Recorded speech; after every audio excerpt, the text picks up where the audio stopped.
श्रीमती नवनीत राणा।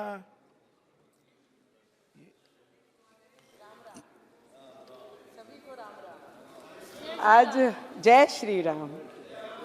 मैं अध्यक्ष महोदय जी, सभी ने कई वर्षों से सुन रहे हैं। हमारे तो लोगों का जन्म भी नहीं हुआ होगा, इतने वर्षों से राम जी का वनवास इस देश के प्रत्येक नागरिक ने, और हमने तो सोशल मीडिया के माध्यम से अभी पिछले कई वर्षों से हमने राम जी के मंदिर के बारे में, उनके इतिहास के बारे में सब पढ़ना लिखना सबने शुरू किया।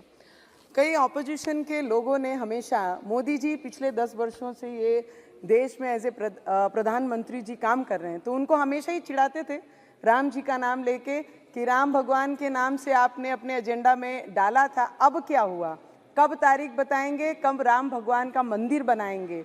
तो मुझे लगता है ऐसे बदनसीब लोग बहुत कम होते हैं दुनिया में, जिनके पास 50-60 वर्ष रहने के बाद रामलला का मंदिर नहीं बना सके, ना ही राम भगवान को उनकी जगह पे स्थापित कर सके। और ऐसे भी कई लोग होते हैं हमारे देश के प्रधानमंत्री जी जैसे, जो 10 वर्षों में तारीख भी बताई, मंदिर भी बनाया, और भव्य पूरे विश्व में हमारी आस्था को कहीं मरने नहीं दिया, और मंदिर को स्थापित करके मंदिर भगवान के, राम भगवान के मंदिर में उनकी पूजा आस्था भी हुई।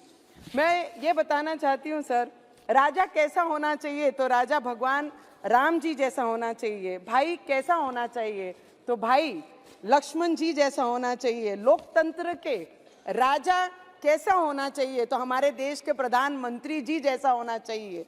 ये देश का बच्चा बच्चा कह रहा है सर, ये हमारी आवाज़ नहीं, इस देश में रहने वाला हर व्यक्ति जो भगवान में आस्था रखता है, जिनका विश्वास है राम भगवान जी के लिए, जिनकी आंखों में आस थी कि कोई ऐसा आएगा जिनके हाथ से ये होगा, और लोकतंत्र का मजबूत करने वाले भाई कैसे होने चाहिए, तो इस देश के गृह मंत्री अमित शाह जी जैसे होने चाहिए।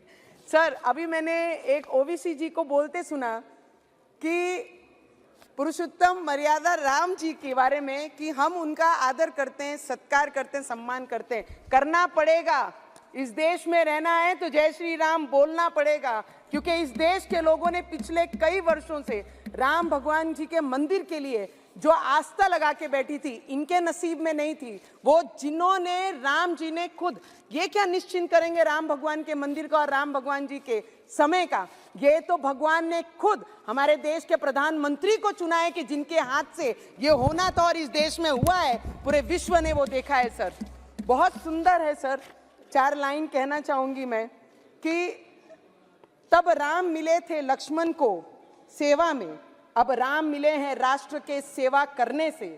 तब राम मिले थे भारत को शासन करने में, अब राम मिले हैं अपने राष्ट्र धर्म निभाने में।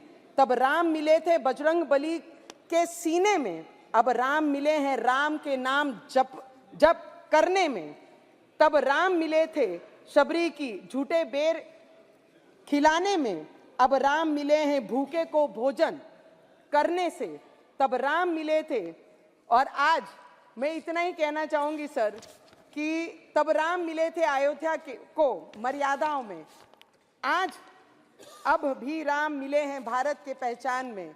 मैं इस देश के जितने भी सर, उस दिन जिस दिन राम मंदिर का स्थापना हो रहा था, हमारे राम लल्ला जब स्थापित हो रहे थे, उनकी पूजा हो रही थी, हर किसी के इस देश में रहने वाले के आंखों में वो आंसू थे कि आज तक हम अपने घरों में रह रहे हैं, हिंदुस्तान में रह रहे हैं, अपने छतों में हैं, पर जिस भगवान के आस्था पे ये पूरा देश चल रहा है, उनको ही हम उनका घर नहीं दे पाए।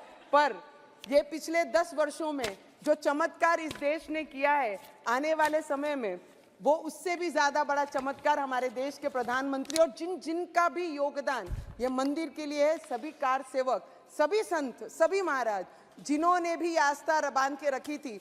ऐसे कई संत हैं जिन्होंने 35 वर्ष उस टीन के झोपड़े में रखकर राम जी की पूजा की है। तो मुझे लगता है उन सभी को दिल से नमन करना चाहूंगी।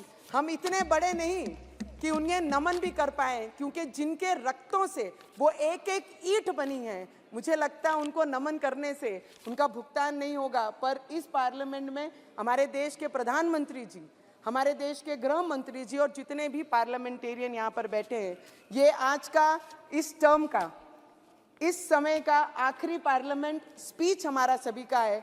तो सभी हमारे आदरणीय पार्लियामेंटेरियन से, आपसे स्पीकर साहब, हमारे बिरला साहब से, हमारे मंत्री जी से, सबसे मैं आशीर्वाद लेंगे कि इस मैदान में उतरे हैं तो जय श्री राम का नारा लेके फिर वो मैदान उसी तरीके से हमारे देश के प्रधानमंत्री फतेह करेंगे। इतनी ही प्रार्थना मैं राम भगवान से करती हूँ और सभी से आशीर्वाद लेती हूँ। जय श्री राम।